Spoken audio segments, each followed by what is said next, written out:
자, 이제 국어 기출문제 강의 제27강으로 들어가겠습니다. 고전문법이고요. 이 지난 시간 고전문법 이론으로 시작을 했는데 한 시간에 정말 열심히 달려보려고 했지만 빡빡했습니다. 남아있는 이론 조금 더 있습니다. 문헌이 있습니다. 해석도 해야 되고요. 그리고 문제풀이까지 병행해서 들어가도록 하겠습니다. 자, 역시 제7절 표기법인데요. 둘 중에 하나 표음적이냐 표의적이냐라는 말에 헷갈려하는 분들이 있습니다. 표음적은 소리대로 적는 거고요. 15세기 훈민정음의 가장 기본적인 원리가 나람 말싸미부터 시작하는 소리대로 적는 거죠. 사람이라고 하는 소리대로 적는 거. 그것을 표음적 표기라고 이야기해요. 물론 이것을 이제 연철 표기라고 이야기하는 것이죠. 다만 현대 한글 맞춤법에 의하면 1항 한글 맞춤법은 표준어를 소리대로 적되 어법에 맞도록 함을 원칙으로 하니까 표음주의를 원칙으로 하고 표의주의를 보완하는 방식으로 되어 있다. 이렇게 이야기해요. 다만 15세기는 일단 소리대로 적었어요. 체형과 조사도 구별하지 않았어요. 어간 거미도 구별하지 않았어요. 그게 제일 좀 자연스럽죠. 물 흐르듯이 하는 발음이니까. 하지만 그러니까 어떤 문제가 생겼어요? 의미를 구별하기가 좀 헷갈린다는 사람이가 이게 원래 하나인지 아닌지 뭐가 조사가 붙은 건지 헷갈려서 현대에 와서는 이걸 끊어서 적게 된 거죠. 자, 어쨌든 소리대로 적는 받침의 또 규정에 의하면 팔종성법. 한 번 더 이야기하지만 원칙은 종성, 부용, 초석이었다고 했고 받침에 대해서 그러나 실제는 결국 8개 받침만 쓰게 되었다는 것이 그것이 의미를 구별하려고 17개를 다 쓰려고 한 게 표의적 표기고요. 소리대로만 쓰다 보니까 거의 비슷해서 끝에 있는 것을 즉 지읒, 치읒, 키읔, 티읒, 피읒, 히읗도 거의 우리가 음절의 끝소리면 거의 다 디귿이잖아요. 대표음으로 보았을 때. 그래서 음절의 끝소리처럼 결국 표기를 그렇게 한 거죠. 발음의 느낌처럼 그것이 표음적 팔종성법이 되었던 것이죠. 여전히 소리대로 적었던 사마띠나 받침 규정 때문에 사마띠의 시옷이 고세 시옷이 빛의 시옷을 적은 것은 이것은 8개 안에서 받침을 적겠다라는 팔종성법을 이야기합니다. 사람이는 연철표기, 말싸미도 연철표기에 소리대로 적은 거죠. 하지만 이제는 사람이 체형과 조사, 말씀이 받침이 원래 치읓이었던 단어였다고 우리가 알고 있어야 하는 거예요. 우리가 몰라도 상관없는데 사마띠가 원래 치읓이었으니까 이게 종성부용 초성이었다고. 플라워의 꽃이 지읒에 돈을 갚아라의 빚 하는 지읒 받침이 이런 게 모두 지읒 이후에 받침을 썼다는 것은 종성부용 초성 원칙을 이야기. 용비어천가 때는 이렇게 썼지만 결국 그 이후에 가서는 거의 팔종성으로 쓰다가 또 과도적인 칠종성법이라는 게 일부 나타나요. 그때는 디귿 받침을 쓰지 않고요. 시옷으로 통일하던 시절이 있었어. 17세기, 18세기 일부 그렇습니다. 칠종성법이 있다가 다시 현대국어에 와서는 종성, 부용, 초성으로 표기를 하게 된 것. 표기와 발음 꼭 구별하라고 했습니다. 그래서 어법에 따라 적는 것, 끊어 적는다는 것, 그것을 분철 표기라고 하고요. 현대국어에 와서 완전히 분철 표기가 나타나고 또는 역시 과도적인 형태의 중철 또는 거듭적기 혼철이라고 해서 두 가지를 동시에 쓰는 시절들이 또 일부 나타나요. 과도적으로 나타나기 때문에 그걸 우리가 알 필요는 없는데 그런 걸 2번 썼구나. 사람이가 아니라 사람미, 미음, 미음 이렇게 2번씩 쓰던 시절들도 있었다는 거죠. 역시 17, 18세기에 근대국어에 과도적으로 혼란스러워서 잠시 나타나기도 합니다.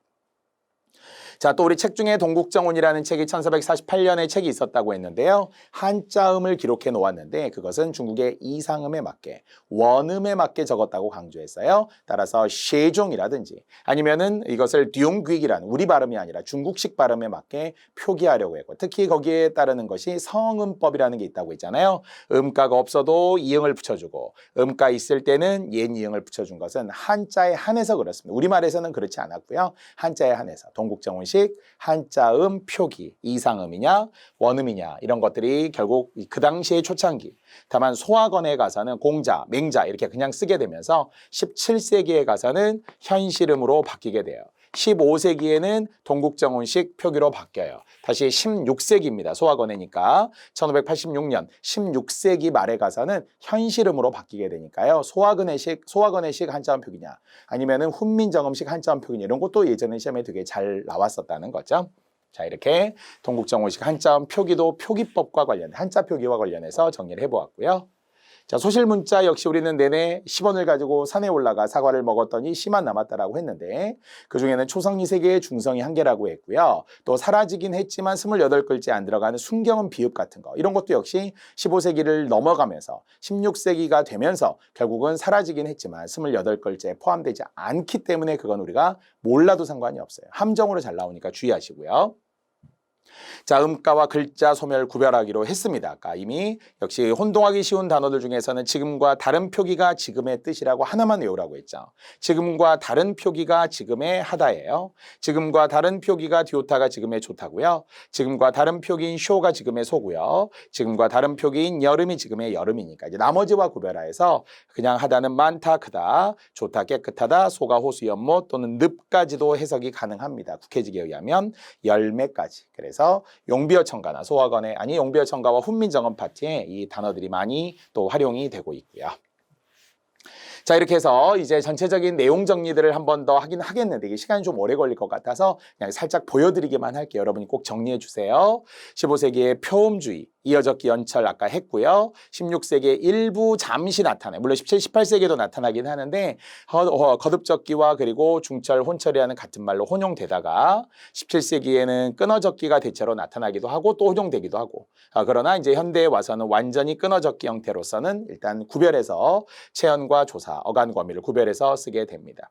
특히 이제 우리가 문자상으로 보게 되면 사라진 글자들이 계속 있다고 했고요. 그중에 10원을 가지고 산에 올라가. 10원을 가지고는 15세기에 이미 사실은 존재해요. 15세기에 존재하다가 10원을 가지고가 사라지고요. 산에 올라가 사과를 먹었던 적 있다가 점차적으로 이제 사라지게 된 것이 표기법과 또 일부 어떤 의문과 관련해서 활용이 될 수 있습니다. 자, 종성법 이야기도 원칙, 실제 분명 구별하라고 했고요. 서울시의 문제만 약간 이상하게 한번 나온 적이 있지만 이거는 거의 전통적으로 내려온 이론이니까 그대로 수렴해도 되겠습니다. 일부 7종성이 근대고에 나타나다가 1933년에 다시 종성부용, 지금 우리가 이렇게 표기를 하고 있으니까 현대국어는 종성부용 조성이라는 거. 역시 모음조화가 문란하기 시작한 게 아레아 때문이라고 했잖아요. 아레아 음가가 흔들리면서 원래는 양성 모음이었던 아레아였는데 첫 음절에 아, 둘째 음절에 으로 가는 건 벌써 음성이죠. 이렇게 양성과 음성에 혼용해 쓰다 보니까 모음조화가 흔들리기 시작해졌다는 거예요. 물론 아까 17세기 이후에 원순 모음화가 나타났다. 17세기 또는 18세기 역시 뭐든 상관이 없어요. 17세기, 18세기 이후에 이제 나타났다라고 할 수 있고요. 그리고 현대구에는 모음조화가 있기는 있지만 잘 안 지켜진다. 다만 아직까지는 그래도 두 가지 의성, 의태어에서의 하나 그리고 어간 뒤에 아, 앗을 쓸 때 모음조화가 그래도 아직은 남아있는 셈이 되고요. 자, 역시 주격조사 2였지만 17세기에 가가 새로 생겼다는 거. 방점이 있다가 16세기 말부터 점진적으로 없어져서 17세기에는 완전히 없어져. 그래서 소학원에까지는 있다는 거예요. 1586년까지는 있다가 넘어가면서 사라지게 됩니다. 1592년 특히 이제 결국은 임진왜란을 거치면서부터 이제 이런 식의 느낌이 되겠죠. 서너말어미도 지금 우리가 잘 몰라요. 다만 오우 계열이 있다가 혼란스러웠고 사라지고. 뒤에 문제의 과거 시제라는 것이 17세기에 처음으로 등장했다고 하네요. 그래서 원래는 과거 시제라고 하는 것은 엇앗이라고 하는 서너말이 지금의 우리 엇앗이잖아요. 쌍시옷 2개지만 그 당시에는 17세기에 과거 시제라는 것이 새로 생겨났다라고 합니다. 서너말 어미를 표시하기 위한 것 말이죠. 아까도 얘기했지만 의문들이 모두 문자들이 거의 다 사용이 되기는 했지만 그중에 이제 소학원의 때 오면서부터 그 전에 10원을 가지고는 이미 최세진은 훈몽자회 당시에 없어졌다고 했어요. 원래는. 그러나 이게 점차적으로 10원을 가지고 산에 올라가. 근데 순경은 비읍도 있었지만 이것은 굳이 28글자가 아니기 때문에 몰라도 상관없다라고는 했습니다. 그러나 16세기 말에 사라졌다는 것은 분명한 사실이에요. 헤로반 이런 식으로 순경은 비읍이 있어야 될 비읍 불규칙 단어였거든요. 받자반 이렇게 원래 순경은 비읍이 있었던 받잡다의 비읍 불규칙이기 때문에 비읍 불규칙에서 순경은 비읍이 왔고 비읍 불규칙에서 순경은 비읍이 사라졌다라는 시기를 16세기 말이라고 소학원의 때라고 여러분이 대략 아시면 됩니다. 자, 또 역시 많은 의문의 변동들이 사라지고 없어지고 이런 문자의 변화부터 특히 모음조화의 파괴들까지도 여러분이 아세요. 특히 모음조화가 파괴되면 비르소미오를 물어보면 학생분들이 굉장히 어려워하더라고요. 원래 이것은 비르수미오였던 단어거든요.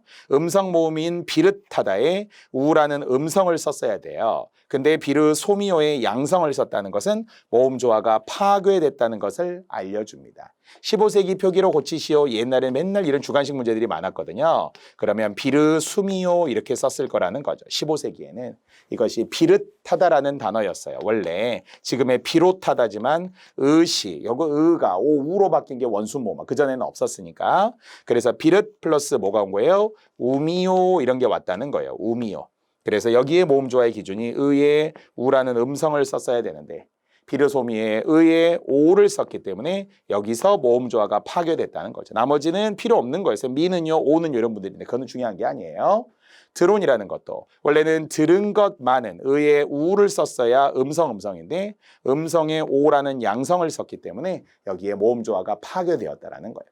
기준이 되는 앞뒤만 보는 거예요. 전체 글자를 다 보는 게 아닙니다. 모음조화를 결국은 잘 판단할 수 있어야 돼요.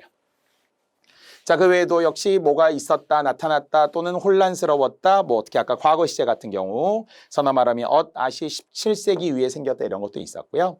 우리 같으면 불규칙 활용, 이것은 끊어 적으려고 한 게 아니라 지금의 다르다가 르 불규칙이잖아. 다르다, 달라, 모르다, 몰라, 고르다, 골라처럼 등규의 달라인데 리을 이응형이라고 하고 지금에 와서는 달라 하고 리을형의 형태로 나타나게 되었겠죠.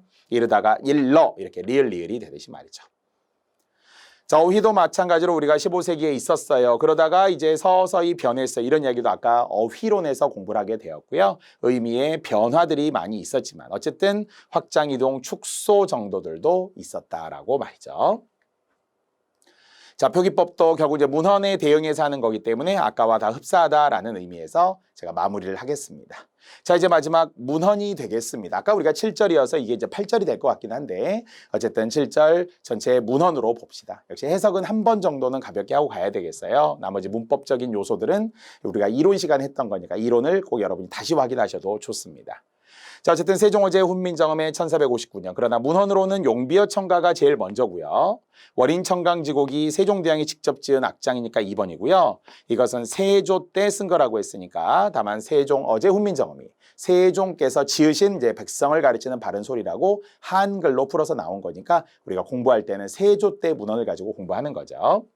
자, 그리고 이제 소학원의 16세기 말, 이제 17세기 본격적 근대 국어부터 시작하여서 동국 신속 삼강 행실도와 노골대원회까지 시대적 순서까지도 한 번쯤 생각해 볼 만하고요.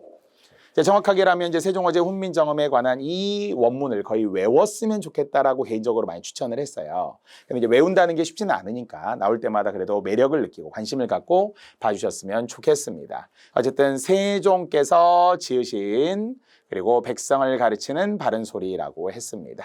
자, 원래는 전체 3단 구성으로 많이 설명을 했었잖아요. 나라의 말이 중국과 달라 할 때 우리가 자주 애민 실용까지 이어지는 거니까. 다시 우리는 외우듯이 해볼게요. 나란 말씀이 둔규게 달아 문자와로 서르 사마띠 아니알세. 아니알세에서 한번은 쉽시다. 자주정신입니다.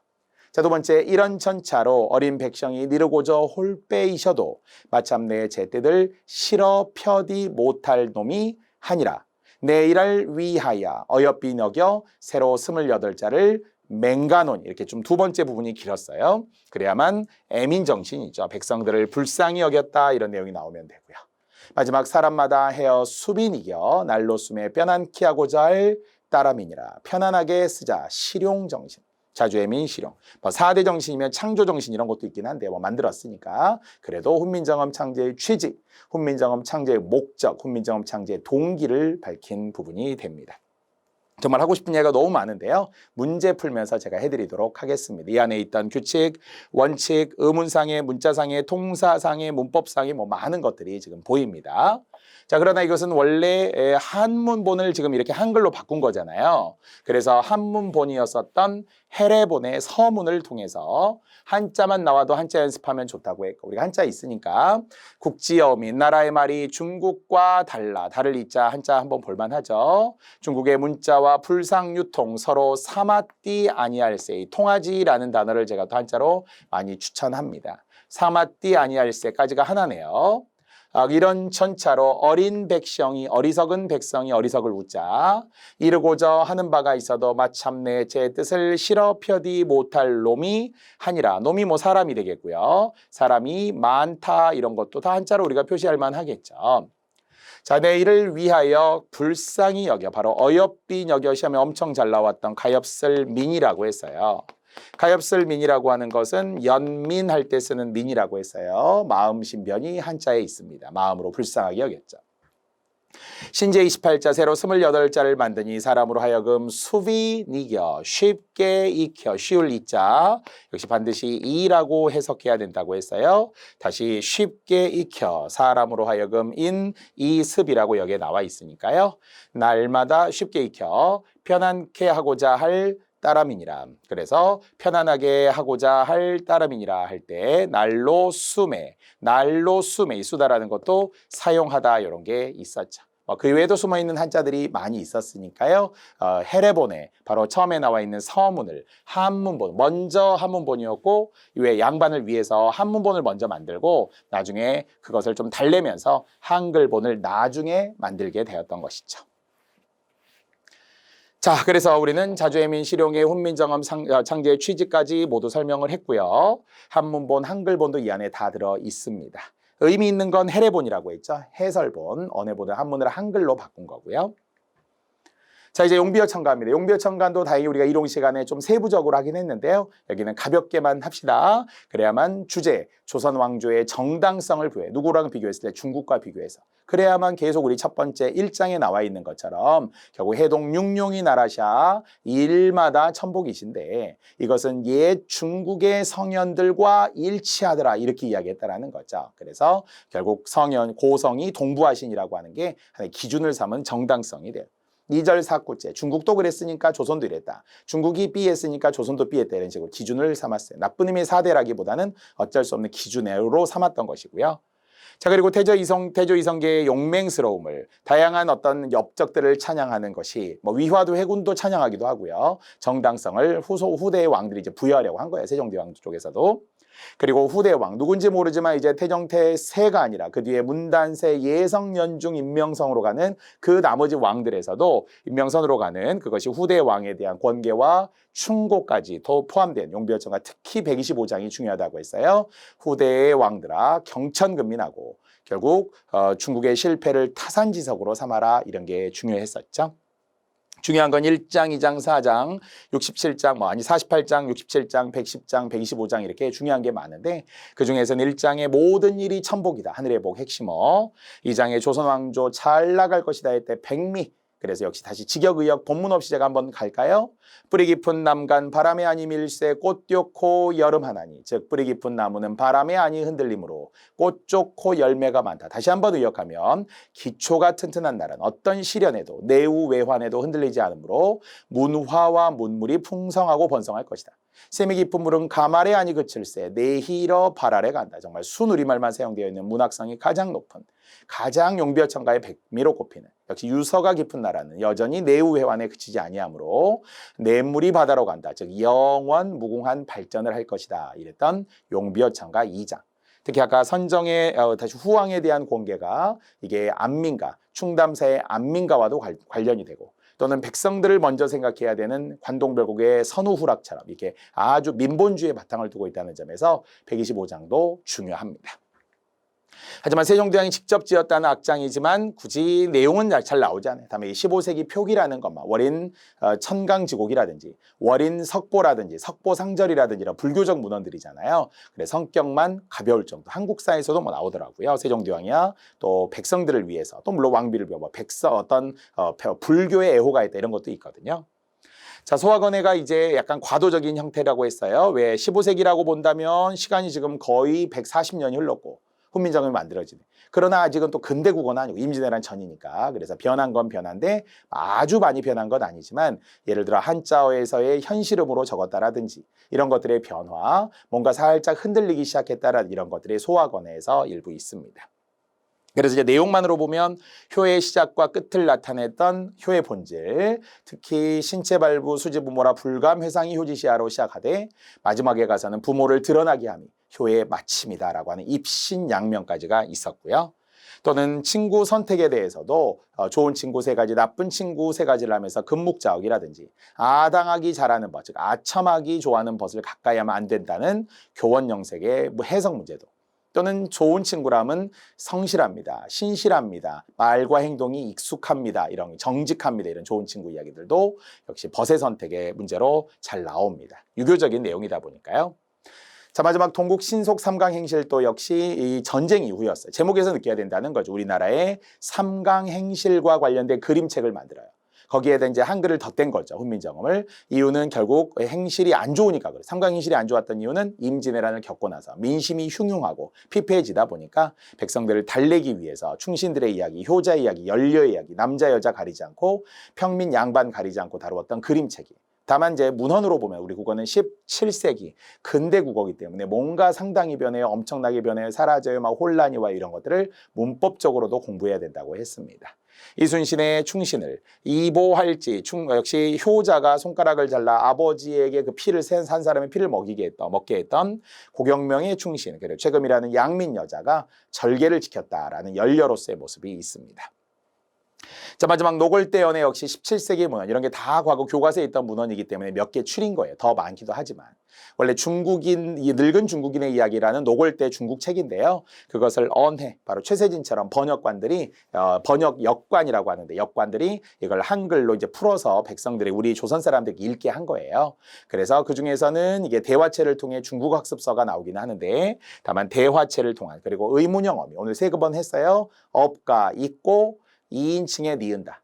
판정의문문, 설명의문문 이런 거 해야죠. 의문사가 없는 것이 판정의문문.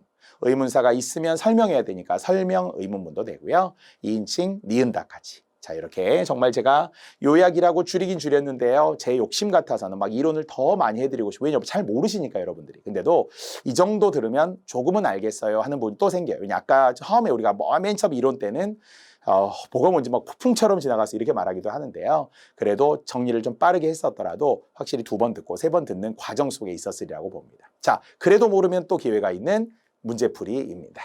자, 이제 1번부터 새로 시작을 하고요. 자, 이제 중세국어의 특징으로 옳지 않은 것입니다. 자, 이것도 근데 레벨들이 좀 달라요.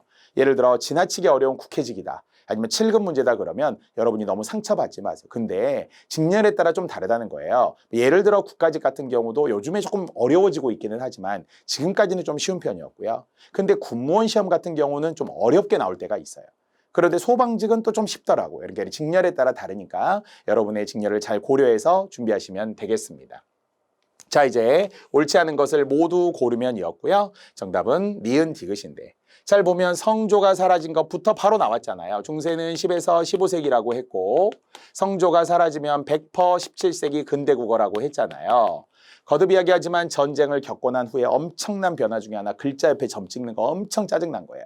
그래서 전쟁 이후로부터 1592년 임진왜란 이후부터긴 하지만 그래도 다 합쳐서 17세기 근대국어라고 한다고. 어느 날 갑자기 딱 전쟁 끝 안 써 이렇게 되진 않았겠죠. 임진왜란 겪으면서 서서히 안 쓰다가 병자호란 겪으면서 더 안 쓰게 된 거죠. 그래서 그 일반화니까 17세기 이렇게 이제 일반화는 한 거예요. 다 사라진 거 맞아요. 방점의 기능이라는 것은 결국은 높낮이를 나타내는 건데 사라지고 장단으로 바뀌었다 그랬죠. 자, 또 아래아의 음가가 사라졌어요. 물론 완전이라는 말을 쓰긴 했지만 완전인지 아닌지 몰라도 어쨌든 음가가 사라진 건 언제라고 했어요? 16세기 이후부터 사실 없어지지만 17세기, 18세기라고 하면 돼요. 시작은 점진적으로 16세기부터 시작이 되기는 해요. 왜? 바로 임진왜란. 역시 뭔가 아래아와 모음조와 이야기가 계속 관련된다고 했잖아요. 그래서 17, 18세기라고 일단 보는 게 맞는데 역시 중세국어가 아니라 둘 다 근대 국어였다고 보면 되겠죠. 하지만 대인소리는 나란 말싸미부터 대인소리 있었잖아요. 중세국어에 있었고요. 자, 높임법도 있었다는 거예요. 다만 주체나 객체는 원래 그 전부터 있었고 고대국어부터 쭉 있었고 다만 언제 바로 상대 높임법은 중세국어에 처음으로 나타나요. 상대 높임법도 처음으로 중세국어에 나타나기 때문에 뒤에 문제에 의하면 고대 국어에는 상대 높임법이 없었다. 우리 같으면 쇼게라 해오해처럼 우리 앞에서는 3가지의 상대 높임법이 하쇼셔체부터 있었잖아요. 그런 것들이 세분화된 건 근대 국어, 아니 중세 국어, 훈민정음이 만들어지면서부터 상대 높임법이 생겨요. 자, 이것도 그냥 가벼울 정도. 여전히 앞에서도 이야기했으니까요. 몽골어나 여진어 등의 외래어가 들어오기도 하였다. 13세기 몽골어부터 우리 단어 기억하시죠? 몽골어에서 유래되었다 중에 1순위는 수라, 보라매, 가라말, 마질게말 이런 식의 말이나 매 관련 단어들, 임금이 먹는 밥, 수라 같은 것도 물론 있었고요. 역시 10세기에 여진어 이야기 했어요. 그래서 여진족에서의 투만에서 두만강 이런 게 됐다고 했습니다. 물론 생각해보면 만주어 같은 거 있잖아요. 지금은 다 없지만 그런 게 해서 순대라는 게 나왔대요. 순대라는 게 원래 전투 식량이었거든요. 순타 뭐 이런 말에서 왔대요. 그래서 우리에게는 순대 이렇게 이제 바뀐 것들이 다 나름의 어디선가 영향을 받아서 생긴 어원들도 있을 겁니다. 그래서 중세 국어의 10에서 15세기라고 숫자를 기억하시면서 나머지 17세기와 분리만 하더라도 여러분이 정답은 찾을 수 있습니다. 이렇게 국어의 역사 부분들이 시험의 앞부분에 좀 잘 나오게 되고요. 17세기 근대 국어라고 했습니다. 자, 두 번째도 역시 전체 세기 이야기인데요. 우리말의 역사로 적절하지 않은 것이었습니다. 살짝 어렵기는 했지만 자, 중세국어 시기에 묘의 가람이 한자어로 바뀌었다. 자, 이거 우리 앞에서도 했어요. 한자어로 바뀌게 된 것은 언제냐? 이것이 중세국어가 아니라 오히려 근대국어에 그랬다는 거예요. 또 마찬가지로 고유어가 눈에 띄게 없어졌고 계속 대체되고 바뀐 것은 중세국어가 아니에요. 중세국어는 우리말은 우리말대로 있고 한자어는 한자어대로 유입이 돼요. 중국의 영향을 받아서.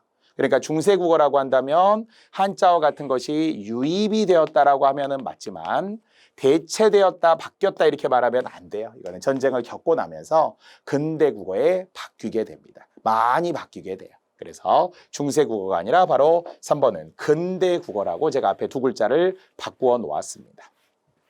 자, 반면 나머지는 좀 생소하고 어려울 수 있지만 다 맞는 이야기였고요. 아까 근대국어 시기에 방점 없어졌다고 했고요. 아까 옛니은과 반치음이 사라졌다라고 분명히 이야기했죠. 대신에 10원을 가지고 그런 것은 이미 16세기, 15세기 이후부터 사라졌다라고 보아야 되기 때문에 1527년, 정확하게는 16세기부터 사라졌다. 그 전에부터 없어졌을 것 같긴 한데 그래야 되므로 이것은 10원을 가지고 이것은 16세기예요. 16세기에 없어진 거고요. 그러나 산에 올라가 사과를 먹었더니 이렇게 말하는 것은 근대국어 시기에 사라졌다 이렇게 말해도 되겠습니다.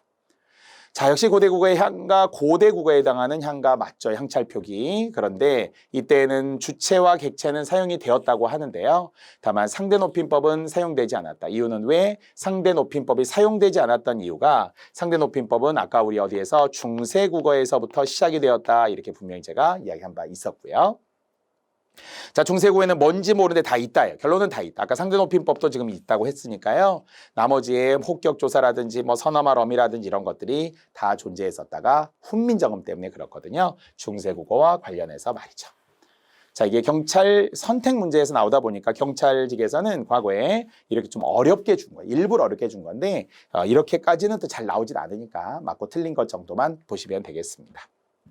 여전히 17세기부터 19세기 말까지 근대국어 강조하고 있고요. 적절한 것은 2번 벌써 세 번째 이야기를 하고 있는데 앞에 표에서부터 했었잖아요. 과거 시제가 확립된 것이 바로 그 당시에는 시옷 하나만 썼다는 거고요. 현대국어는 쌍시옷을 썼겠죠. 이것이 바로 근대국어 시기에 나타났다라고 했습니다. 하지만 언문일치는 원래 글과 말이 일치한 걸 말하는데 기준으로 말하면 원래는 이제 이광수의 현대문학 바로 무정 같은 거 아니면 김동인의 소설들 감자, 배따라기, 약한 자의 슬픔 이런 데서 언문일치가 시도되고 확립됐다고 말해. 즉 1920년대까지 오게 된 거예요. 아니면 이제 우리가 문체상으로서의 언문일치 이야기할 때는 육일준의 서유견문 바로 최초의 국한 혼용을 시도한 것이 바로 육일준의 서유견문 1895년이거든요. 그것을 언문일치라고 하는 것을 처음으로 좀 시도했다 이렇게 말하긴 합니다. 그러나 근대국어는 말도 안 되는 거고요. 자, 역시 아까 우리 17세기에는 다 사라졌다고 분명히 이야기했으니까 존재하지 않습니다. 또 판정의문문과 설명의문문이 구별되기 시작한 게 아니라 이미 구별이 되었겠죠. 언제? 15세기에 이런 규칙이 있었잖아요. 그러니까 17세기에 와서 구별되기 시작한 것이 아니라 15세기에 어업가 입고 이야기를 하려는 거예요. 어업가에서의 바로 판정의문문, 입고에서의 설명의문문을 아까 설명을 이미 15세기 중세국어 문법으로 지금 설명을 한 거잖아요.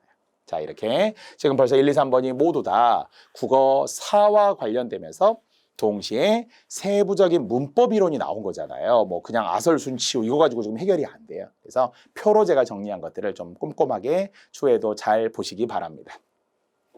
자, 한 번 더 국어의 역사인데요. 1번 그래도 쉬웠습니다. 그래서 띄어쓰기라고 하는 것이 언제 규범화되었냐고 우리 국어와 관련된 연도에서 했잖아요.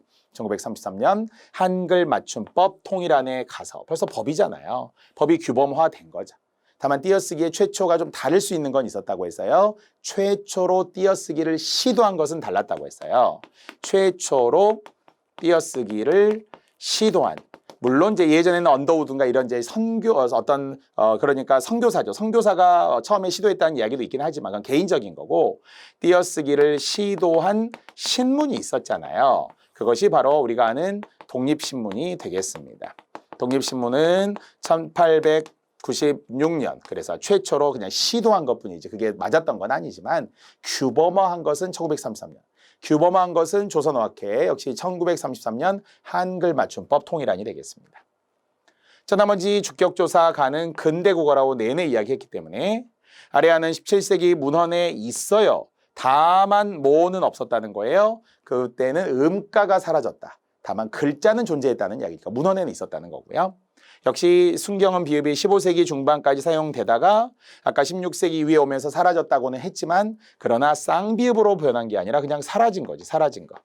다만 순경은 비읍이 비읍 불규칙이라고 했다면 나중에 오나 우로 바뀌었던 거예요. the 하다가 the 이렇게 바뀐 거지만 그러나 사라졌다고 해야죠. 쌍비읍, 된소리로 바뀐 것이 결코 아닙니다. 자, 나머지 2, 3, 4까지 이렇게 고쳤습니다. 주격조사 가의 17세기 근대국어. 문헌에서는 1933년에 와서야 완전히 사라지게 된 거고요. 역시 오나우로 변했다라고 말하는 것이 조금 더 정확한 이야기이긴 하겠네요. 즉 다시 한번 사용되다가 순경은 비읍이 16세기, 15세기 중반 이후부터 사라지게 되면서 오나우로 바뀌어서 너워, 추워, 다시 고마워, 반가워 이렇게 바뀌게 된 거죠. 비읍 불규칙 때도 우리가 이런 말 하죠. 비읍이 오나우로 바뀌었다고 말이죠. 자, 5번도 이게 어휘의 유입 순서라는 게 사실 좀 어려웠는데요. 국어보다는 한국사 공부하시는 분들이 좀 더 잘 알더라고요. 자, 그래도 결국은 4가지의 시대적 상황이 있었다라는 거죠. 앞에서도 얘기했지만 15세기에 우리말도 있었고 또는 중국의 말도 들어오고 아니면은 붓, 먹 같은 우리 문방사우 같은 붓, 먹의 벼루종이지만 이런 말들은 이미 고대 국어부터 들어왔겠죠. 중국어 차용어라는 게 있었고요. 자, 두 번째는 어떻게 했다고요? 바로 중세 국어 시기에 그래서 몽고로 계열의 13세기, 14세기가 되면서 이때 들어온 게 말 이야기, 매 이야기, 사냥 이야기 이런 거라고 했잖아요. 전쟁 이야기. 자, 세 번째는 이제 탄건과 담배 같은 것이 역시 문화의 영향을 받으면서 결국 근대 국어 때 들어오게 되고 특히 맨 마지막이 친숙했죠. 바리깡이라고 이야기하는 것. 우리가 이발기잖아요. 자르는 거니까. 그리고 구락부라고 하는 게 원래 클럽이잖아요. 클럽. 클럽을 약간 일본식 발음으로 하다 보니까 구락부, 재물포 구락부, YMCA 구락부 이런 것들이 있잖아요. 그 당시에 의한다면. 그래서 개화기 때에 들어오게 된 게 맨 마지막이니까 디귿이 마지막인 건 알겠어요. 자, 우리 비문학 순서처럼 말하면 기억이 처음인 것도 알겠어요. 이제 그 다음부터 어원을 잘 만들어내면서 중세국어에서 근대로 들어갔다라는 정답 2번을 주게 된 거였습니다. 자, 어휘의 유입 순서까지 물었던 것도 있습니다. 이런 지식의 순서를 묻는 쪽에서는 여전히 군무원 쪽에서는 아직도 이런 문제들이 계속 활용되고 있다라는 걸 참고하시기 바랍니다. 자, 6번입니다. 자, 보기의 글을 잘 이해한 것인데요. 처음엔 살짝 어려워 보이기는 했지만 말하고자 하는 게 석독이었다는 거죠. 석독이라는 것은 풀석자, 우리가 해석할 때 쓰는 말이니까 이것이 바로 음차가 아니라 뜻을 통해서 읽었던 훈차, 훈독이라고 하는 거잖아요. 석독이라고도 합니다. 이것은 아까 향찰 표기할 때 실질적인 것을 훈으로 읽었고 형식적인 것을 이것의 반대인 음차, 음독이라고 했는데 지금 읽어보니까 안 해요. 뜻으로 읽었다는 거잖아요. 뜻으로 읽은 것. 그래서 뜻으로 읽었다라는 말이 우리 뒤에 보니까 신기라고 적고 읽었어요. 새로 올 신자니까 터 기자니까 뜻으로 읽었군요. 역시 그 뒤에서도 보니까 이 지하철, 서울 지하철역의 이름들을 거의 요즘에 뜻으로 풀어주어서 예전에는 석관동이라는 물론 동네 이름은 석관동인데요. 이것을 풀어서 돌고지, 꽂았다라는 은평구 신사동이 있는데 그것을 세절역이라고 아예 바꾸죠. 뜻으로 읽었다라는 거예요. 아현동도 마찬가지로 애오게 이런 식으로 바꿔줍니다. 실제 생각해보면 우리가 신촌이라고 하는 것도 새 마을이잖아요. 신촌이라고 하는 게 새로 올 신자, 마을을 뜻해서 새 말 이렇게 한 건데요. 이렇게 뜻으로 풀어주었다는 거네요. 자, 그럼 1, 2, 3, 4, 2의 중에 뜻으로 읽은 것만 찾으면 되죠. 너무 부담스러워하지 않는 가운데. 이런 게 고등학교 교과서에 있거든요. 이런 걸 시험으로 활용을 한 겁니다. 역시 대전 대신에 한밭으로 적은 것도 큰 대자 밭전자니까 말이에요. 마찬가지로 광주라는 것도 빛고울 이런 식으로 바꿔서 이렇게 요즘에 다 이야기를 많이 지역 이름들을 하더라고요. 그래서 한밭이라고 하는 것은 뜻으로 읽은 것이다. 맞습니다. 자, 반면 뭐 한양 대신에 서울로 읽었다는 게 뜻으로 읽은 게 아니고 2번은 바뀌어 있겠죠. 사천 대신에 이것을 모래내라고 바꿨으면 뜻으로 읽었다라고 할 수 있습니다만 나머지도 역시 개똥이라고 하는 것이 원래는 개시가 개똥이라고 하니까 개똥 자체가 음독이 아니라 역시 뜻으로 읽었다 이런 느낌으로 이해도 되겠습니다. 자, 역시 석독이라고 하는 용어 자체에 대한 부담 뜻으로 읽었다라고 하는 걸 알면 되고요.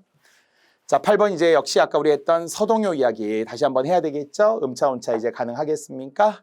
그중에 우리는 음에다 동그라미 치면 제일 좋고요. 왜냐면 겹치니까.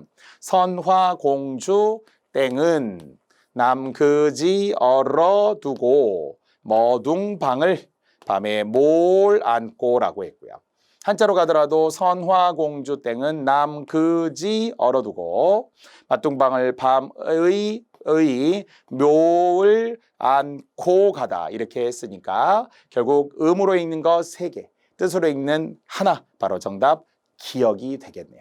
기억은 극할 밀이기 때문에 뜻으로 읽었다는 거죠. 역시 훈독했다는 거예요. 훈차했다라는 거예요. 석독이라는 말까지 역시 동시에 아시면 되겠습니다. 그러니까 이게 아시는 분들은 엄청 쉬운 건데 선생님 저는 이 항찰 표기를 전혀 모르겠어요 라고 언제까지 이야기하냐면 한 6개월 이전까지.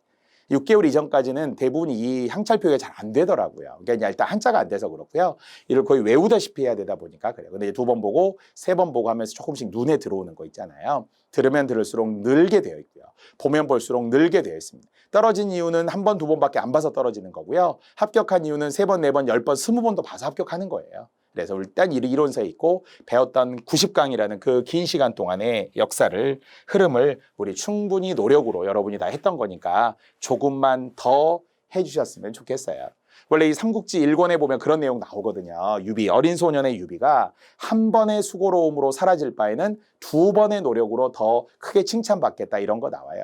어떤 할아버지의 강을 건네주면서 무거운 짐까지도 막 더 들고 오라고 하니까 처음엔 좀 짜증나죠. 근데도 불구하고 군말 없이 순수하게 순순히 따르면서 그러면서 너 무서운 놈이다. 너 왜 나를 2번이나 강을 건네주었냐 그랬더니 기왕 1번 건넜는데 한 번의 수고로움이 사라지는 것보다 2번의 수고로움으로 더 큰 기쁨과 결과를 가져오는 것이 낫다고 생각했습니다. 그러냐. 이런 무서운 놈, 키 큰 놈아 이렇게 한다고요. 여러분들도 기왕 어차피 1번 했으니까 한 번만 더 하고 또 부족하면 한 번 더 하고 그래서 완벽하게 이르시면 됩니다. 분명히 할 수 있습니다. 자, 또 같아요. 역시 차용 방식이 다른 것인데요. 알 수 있는 것. 그중에 이제 처용가에 해당하는 것. 즉 팔구치양가에서 문학으로 공부했다면 벽사진경의 노래, 축신의 노래, 그래서 병든 아내, 역신의 어떤 여친범을 의인화한 거라고 했잖아요. 그래서 이제 알 수 있는 글자가 있어요. 셰벌 밝기 달에, 동경 밝기 달에, 밤들이 논이다 가, 뭐뭐 하다가 왜 이런 말 하잖아요. 하다 가니까 그러면 우리가 어미잖아요. 뭐뭐 하다가 가다가 보다가 먹다가 하고 음으로 읽었죠. 그리고 맨 마지막에도 들어가 자리를 보니 가랑이가 내히러라 이랬다는 거죠. 다 어미 자리거든요. 어미 자리. 어미 자리는 뭐라고요? 형식적인 거. 형식적인 거 뭐라고요? 음으로 읽었다라고 했잖아요. 훈주 음종체. 근데 지금 니은을 보니까 기억은 잘 몰라도 밤 들어가서 놀다가 들 입자잖아요. 근데 우리가 읽을 때는 밤 들어서까지, 밤 늦게까지 놀았다라는 뜻으로 읽었네요. 실질적인 자리에 왔으니까요. 그래서 2번, 3번, 4번만 놓고 보더라도 답이 2번이었다는 것을 알 수 있었다라는 거죠. 자, 이렇게 여러분이 잘 모를까 봐 음과 함께 뜻을 넣어주긴 했어요. 왼쪽, 오른쪽 비교해 보아도 좋아요. 동경이라고 하는 것이 서울을 뜻하는, 물론 서라벌을 뜻하는데요. 일본의 수도가 동경, 도쿄를 동경이라고 하듯이 수도 서울 경자를 붙인 거거든요. 동쪽에 있다고 해서. 그래서 서라벌이 음으로 읽었다고 생각하면 돼요. 동경 밝기 달에 음이에요, 지금. 밤들이 뭐뭐 하다가 뭐 이런 거 있잖아요. 들어자 자리 보곤 또는 가라리 내히러라 뭐 이런 식으로 읽는 것이 정확하지 않아요. 지금 얘가 대략만 제가 이야기를 한 거예요. 내히러라 이것도 음으로 읽었네요. 이렇게 부분적인 주로 뒤에 붙어 있는 고유명사도 주로 음이지만 조사나 어미 등의 음차로 읽었다라는 걸 알면 정답 2번은 그래도 할 수 있었다. 근데 이제 잘 모르시는 분들은 아예 손을 못 대기 때문에 서동요 외에는 또 잘 모르기 때문에 난도는 상이라고 했습니다. 자, 그럼 보면 이제 가는 뭐냐면은 여기 3064에 나와 있는 아까 고유명사 이야기 했잖아요. 왕들의 이름 이런 거 뭐라고요? 음으로 읽었다는 거죠. 왕들의 이름은 애초부터 우리가 고유명사는 음으로 읽기 시작하기 이두였어요. 이두부터 나오는데 어쨌든 혁거세 왕, 바로 신라의 시조 아알에서 태어난 혁거세가 향원, 다른 말로 말한다면 불구네라고도 한다라는 거예요. 혁거세 왕을 다른 말로 하면 혁거세 왕은 향원인데 다른 말로 불구네라고 한대요. 불구네. 어쨌든 왕 이름이죠. 왕 이름은 전부 뭐라고 했다? 음차를 하게 되었다는 거죠. 차차웅, 마립간, 이사금 이게 전부 음차를 한 거예요. 아까 서동요도 마찬가지였죠. 맛동방을 이랬는데 맛동방에서 마만 우리가 훈차를 한 거지 동방까지는 음으로 또 읽었어요. 구별해서 그렇습니다. 선화공주도 그랬고요. 그래서 음차 3개와 훈차 하나 답은 2번이었습니다. 가볍게만 이해해 주세요. 이걸 막 완벽하게 외우라고 하고 싶지는 않은데 그 가볍게라는 말이 실제 수험생들 입장에서는 결코 가볍지는 않을 수 있어요. 뭐 제가 감히 막 쉬워요. 막 맨날 이거 다 쉬워요. 이렇게 말하면 안 되잖아요. 상처받으신 분들이 있더라고요. 근데 그럼에도 불구하고 우리가 또 이 정도는 편하게만 이렇구나. 음차, 운차구나 이렇게만 알고 가도 괜찮을 것 같아요. 자, 10번입니다. 역시 중세국어 표기법 또 나왔고요. 모두 옳은 것입니다. 옳은 것. 그랬더니 바로 제가 이제 이 질문 때문에 이야기를 많이 했는데 문제가 7급인데다가 이게 추가 시험이거든요. 1차 시험이라는 거는 소수직렬만 보는, 기술직만 보는. 그렇다 보니까 약간 문제가 좀 잘못된 것 같긴 해요. 뭐 잘못은 잘못이라고 하지만 오류여서 답이 있다 없다 이런 건 아니고 원칙이나 현실이라는 말을 약간 잘못 쓴 거예요. 착각한 것 같아요. 종성표기에는 어쨌든 8자를 쓴 거 맞잖아요. 그 8자를 쓴 걸 약간 원칙이라고 지금 설명한 거지. 사실은 원칙이 아니라 현실이라고 해야 되거든요. 실제로 그렇게 썼다는 말이거든요. 근데 그 말을 거의 동일하게 이해한 거예요. 이 출제지는. 근데 우리는 분명 달랐어야 된다고 했어요. 원칙적으로는 종성부용초성. 현실적으로, 실제적으로는 팔종성법 이렇게 딱 나눠줘야 되는데 여기는 그냥 어쨌든 8개만 썼어요. 원칙적으로 이렇게 한 거죠.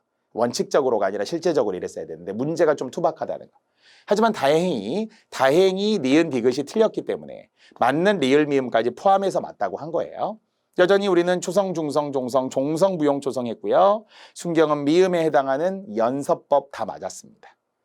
그러나 이제 니은에서는 사이소리라고 했는데요. 사이소리라는 것은 현대국어는 시옷 하나잖아요. 사이, 시옷 이런 거 하나잖아요. 하지만 예전에는 나머지 자음들이 훨씬 많이 쓰였어요.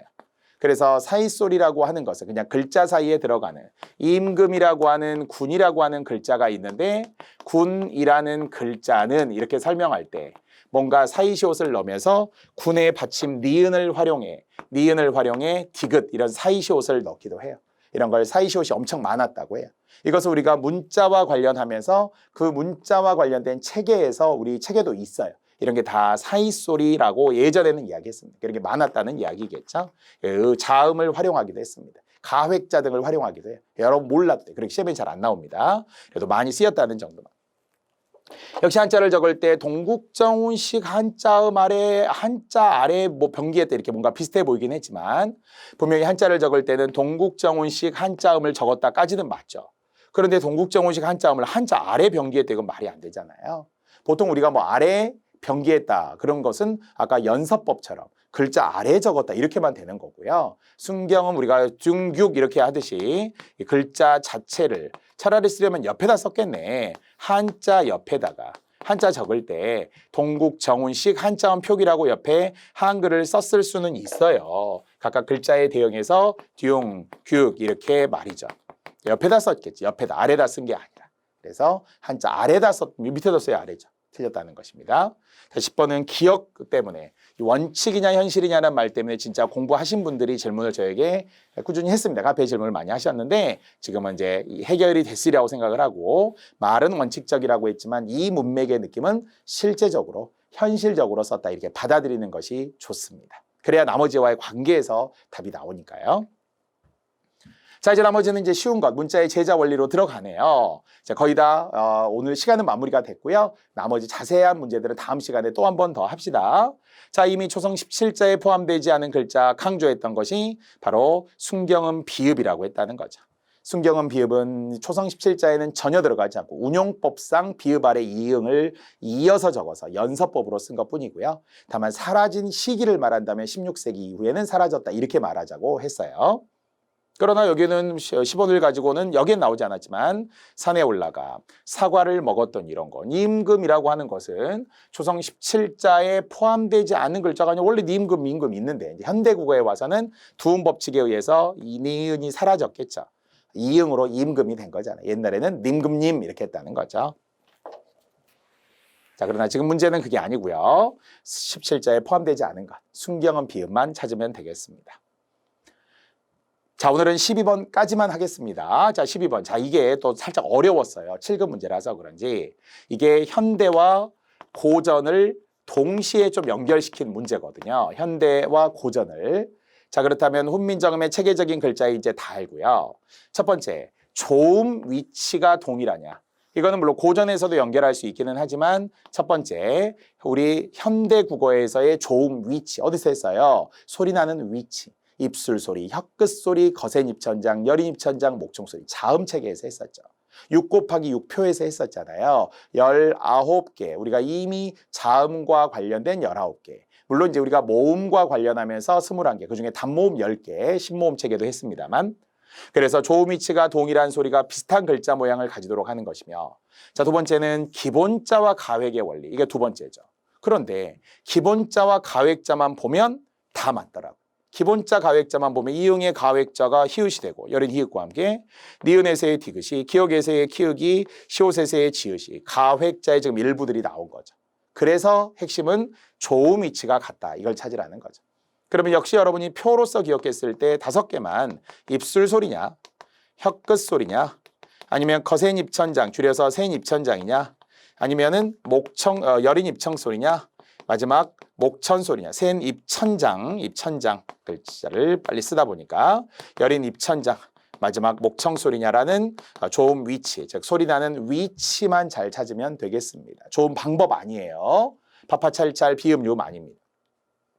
자, 그래서 여기에 대응시킨 걸 보았더니 바로 정답 2번이 그대로 나왔어요. 바로 우리가 혀끝 소리라는 게 뭐예요? 윈 잇몸 소리잖아요. 윈 잇몸에 닿는 게 우리가 니은이라고 그느무스 할 때 이거 한 거잖아요. 상설 부상 악지형 이거 했었어요. 혀끝이 윈 잇몸에 닿는 모양을 본뜬 거니까 혀끝 소리라고도 하고 윈 잇몸 소리라고도 합니다. 똑같은 말이에요.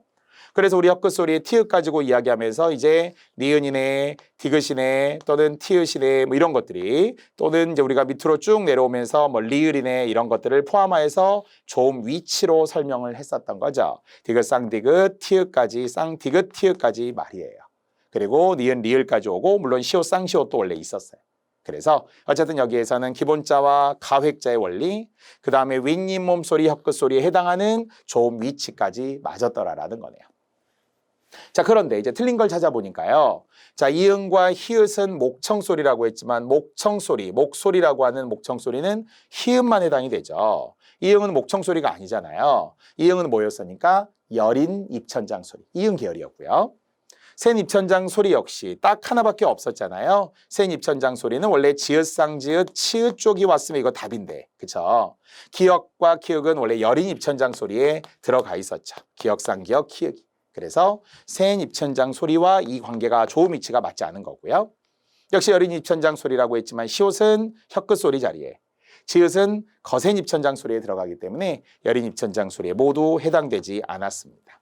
따라서 12번은 현대 국어에서의 자음 체계, 그리고 고전에 의한다면 이제 가획자와 그리고 기본자와 가획자까지를 두 개 모두 맞는 걸 찾으라는 의도였는데 역시 상이라고 했지만 이 내공이 조금 더 되어 있는 분들, 특히 우리가 자음 체계를 워낙 많이 해서요.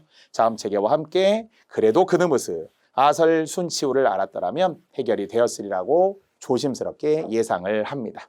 그래서 나머지는 다 조금씩 바꿔보았어요. 안 바꾸어도 여러분이 알 것 같아요. 그래서 이미 여전히 아설, 순치우, 그느무스와 그리고 그것에 대한 아설, 순치우의 가획자, 이체자들까지 포함된 표와 그리고 우리가 앞에서 했던 첫 번째 바로 조음 위치와 관련된 처음에 자음책의 이야기 그것만 가지고 한자로도 가도 되겠어요. 입술 소리에 포함되어 있었던 양수음, 혀끝 소리에 포함되어 있던 설단음 치조음, 센입천장 거센입천장의 경구개음, 열입천장의 연구개음, 마지막에 목청소리의 후도음까지 말이에요. 이게 아설순치와도 또 일부 연결이 되겠죠.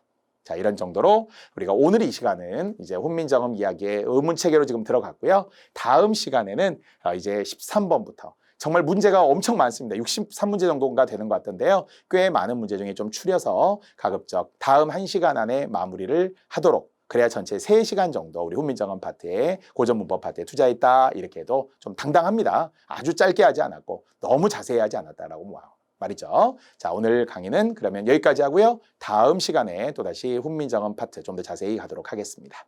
S였습니다.